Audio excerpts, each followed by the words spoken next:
Bonjour à tous, un mot d'ordre pour ce Lille-Bordeaux au Stadium Nord. Le besoin de points pour des raisons différentes évidemment selon que l'on est lillois ou bordelais. Mais Patrice, besoin de points, c'est clairement l'objectif, enfin c'est en tout cas la nécessité pour les deux équipes.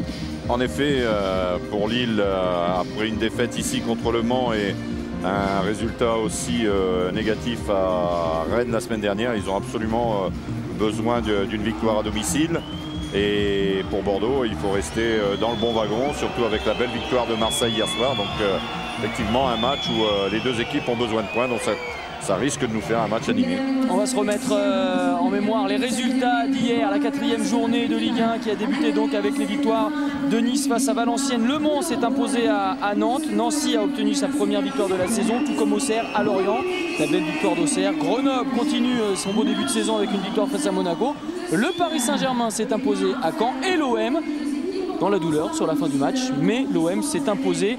Aujourd'hui, Toulouse-Rennes va débuter dans quelques instants, tout comme ce Lille-Bordeaux. Et puis ce soir, Saint-Étienne-Lyon. Vous voyez que Marseille a pris les commandes de ce championnat, peut-être rejoint par Lyon. On parlait de besoin de points pour Bordeaux, qui doit revenir en cas de victoire sur Le Mans, Nice et Grenoble. Et puis besoin de points aussi pour Lille dans la deuxième partie du classement, parce que Lille, pour l'instant, n'a marqué qu'un point et doit absolument engranger des chiffres ici à domicile. Alors Lille qui a eu beaucoup de difficultés à composer son équipe. La seule difficulté d'ailleurs, c'est Rudy Garcia qui le disait, à laquelle il n'était pas confronté, c'était justement de composer un groupe de 18 parce qu'il a très peu de joueurs, quasiment 18 joueurs à sa disposition, entre les blessés, entre ceux qui ne sont pas encore arrivés. On va parler dans quelques instants des possibilités de transfert et d'arrivée côté lillois. Eh bien Rudy Garcia a eu beaucoup de difficultés. Ça va changer aujourd'hui sans doute parce que Lille a embauché il y a quelques jours un attaquant international slovaque. Vous le découvrez à l'image, c'est Robert Vitek qui doit apporter des choses intéressantes à cette équipe lilloise. Il ne faut pas oublier que Lille sur ces dernières années a perdu beaucoup dans le secteur offensif et il leur faut absolument là, renforcer ce secteur, surtout avec un départ probable de Miralas. Donc Vitek est arrivé, peut-être on en parlera après de Tullio De Melo qui viendrait grossir un petit peu les rangs offensifs lillois, mais de toute façon il leur faut renforcer ce secteur pour être performant. Robert Vitek est qualifié depuis hier. Il va débuter cette rencontre tout comme Ludovic Obraniak. Ça, c'est pas une nouveauté côté lillois. Ce qui est nouveau, c'est qu'il peut enchaîner 2 matchs et c'est la première fois que Rudy Garcia va pouvoir titulariser le même milieu droit d'affilée. C'est pas arrivé pour l'instant dans les 4 premières journées. On va découvrir la formation lilloise alignée par Rudy Garcia et ça commence à s'approcher quand même de ce qu'on connaît côté lillois. Oui, sauf avec les absences de longue durée de Plestan et de Pierre-Alain Fro, qui on souhaite un bon rétablissement. Donc une défense de Buchy, 4 de Buchy. Donc dans l'axe aujourd'hui c'est Rami-Beria, là aussi ça a beaucoup changé. Taforo qui s'est un peu blessé à l'échauffement, donc on espère apparemment il va débuter. Un coup sur la rotule, milieu traditionnel à 3 avec Cabaye, Mavouba et Balmont. Et puis là les 3 attaquants, Bastos, Obraniak et donc les débuts de Vitek à la pointe de l'attaque lociste. Du nouveau à Lille, du nouveau aussi à Bordeaux. Alors c'est pas du tout frais parce que le joueur est arrivé il y a déjà plusieurs semaines, mais ce sera du frais pour la Ligue 1. Diego Placente, l'international argentin, va enfin débuter en Ligue 1. Il est arrivé il y a plusieurs semaines, je le disais. Laurent Blanc lui a donné du temps, il a joué beaucoup avec la réserve.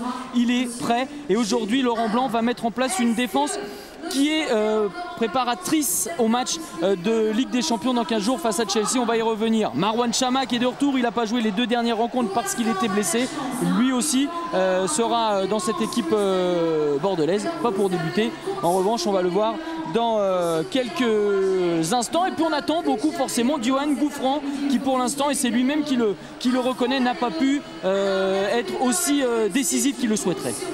Oui, Johan Gouffran qui joue à un poste un petit peu différent de ce qu'il avait l'habitude de faire dans les rangs du stade Malherbe de Caen. Et donc il joue plutôt sur le côté droit ou sur un milieu d'un losange dans le milieu de terrain. Donc un rôle un peu nouveau qui nécessite, en plus de son arrivée à Bordeaux, une petite adaptation. Donc laissons-lui le temps. C'est un joueur de qualité et qui a fait à la fois les beaux jours de Caen et aussi les beaux jours de l'équipe de France Espoir les commandes de René Girard auprès de nous. Vous avez aperçu aussi Fernando. Si Serge Bergli l'a mis en évidence, c'est parce qu'il va jouer à la place d'Alou Diarra. On va le découvrir tout de suite. Et puis Mathieu Chalmé retrouve des terres sur lesquelles il a évolué pendant 5 ans, puisqu'il a porté le maillot du LOSC. L'équipe de Bordeaux mise en place par Laurent Blanc.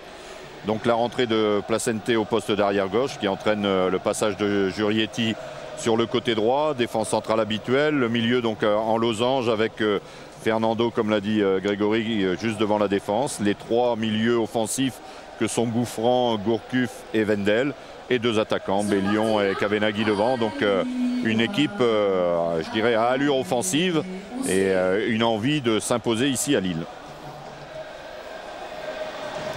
Avec un stadium Lille Métropole qui est quasiment plein ce soir, l'avenue de Bordeaux. Évidemment, c'est une affiche importante, c'est presque un match de gala pour ces équipes. Lille qui disait par l'intermédiaire de Rudy Garcia, finalement recevoir une grosse équipe comme Bordeaux, c'est peut-être pas ce qui peut nous arriver de plus mal en ce moment. On a du mal. Alors on va d'abord écouter rapidement Rio Mavoubaké avec Philippe Lefebvre et puis on reviendra tout de suite sur les propos de Rudy Garcia. Philippe. Ouais, avec Rio, c'est un peu votre match, hein. Bordeaux vous connaissez bien. Mais on a l'impression que pour le LOSC, il vaut plus que 3 points ce match. Non, c'est 3 points, il ne vaudra pas plus que 3 points. C'est sûr qu'au niveau de la confiance, ce sera bien si on réussit à l'emporter. Mais voilà, on tombe sur une belle équipe de Bordeaux. On sait qu'ils sont là pour jouer, pour essayer de prendre les 3 points aussi. Donc j'espère qu'on va pouvoir s'en servir, le fait qu'ils viennent attaquer pour qu'on puisse exploiter les espaces dans leur dos. Donc justement, comment il faut jouer ce match par rapport à... On parle toujours du bloc équipe, hein, c'est le mot à la mode. Mais comment il faut jouer Bordeaux? Je sais pas, on va essayer de le démontrer ce soir. En tout cas, nous on va jouer avec nos armes, on va essayer de jouer comme d'habitude. Et maintenant, ça sert à rien de faire des beaux matchs, maintenant il faut essayer de prendre des points et c'est ce qu'on va essayer de faire. Il y a Vitek qui est juste derrière vous, qu'est-ce que vous pensez qu'il va vous apporter au niveau de l'attaque? J'espère qu'il marquera un but et après ce sera déjà pas mal. Merci Rio. Ouais, en fait c'est ce qu'on lui demande finalement à Robert Vitek côté lillois. Je disais, Rudy Garcia qui affirmait finalement recevoir Bordeaux c'est pas forcément une mauvaise chose, on est motivé, on veut les battre. Sur le papier quand même, recevoir une équipe comme Bordeaux avec les ambitions bordelaises, ça paraît pas aussi évident que ça. Non, mais dans le cas d'une équipe qui doute, ce qui est un petit peu la situation des Lillois actuellement, effectivement un gros match, on n'a pas la pression d'être favori, comme il l'était par exemple ici lors du premier match contre Le Mans. Et donc un match à jouer sans arrière-pensée. Il va falloir, et effectivement, ils vont pouvoir laisser peut-être le jeu dans les mains ou dans les pieds plutôt des Bordelais et jouer leur jeu habituel en contre qu'ils aiment, je veux dire, par-dessus tout.